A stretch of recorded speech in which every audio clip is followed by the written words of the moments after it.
Well, good morning and Merry Christmas, family.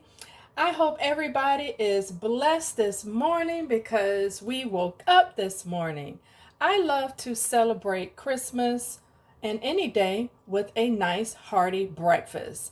I have some pancakes, bacon. I have some colors because the pancakes are going to be colored. I have some peppers and onions and some bite-sized potatoes.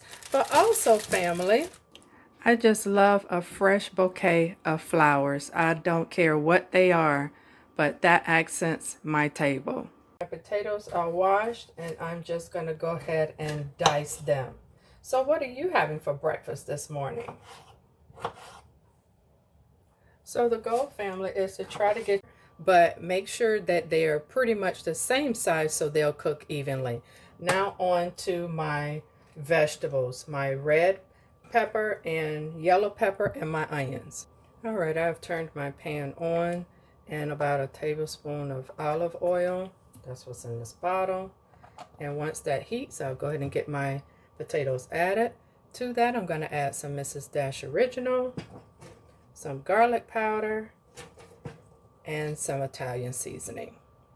All right, my oil is ready, and I'll go ahead and start up my potatoes. Okay, you'll know that it's time to flip your potatoes because they'll be a little translucent to where the color changes like that. So now I'm going to flip them.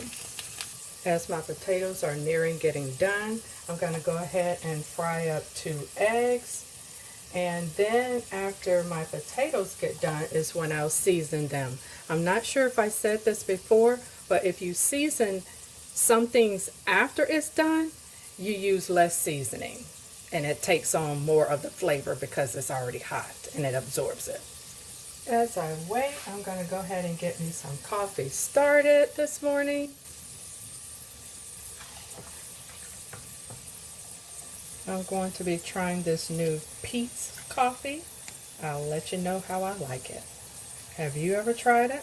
So because my potatoes are nearing getting done, I turned them on low while I finish my eggs. Now this is when I add my vegetables, but not until I add my seasoning. My original, just like that. Wee bit of garlic powder. Put my vegetables on top now. Now for my Italian seasoning. And now I give it a stir and cover. Okay, so now that everything is done, I'm going to get everything plated. Sometimes vegetarian meals do not leave this household. I don't always have to have meat. I don't always have to serve meat. So this is the first plate. Doesn't that look delicious? Look at all of the colors, family. This is fit for a king.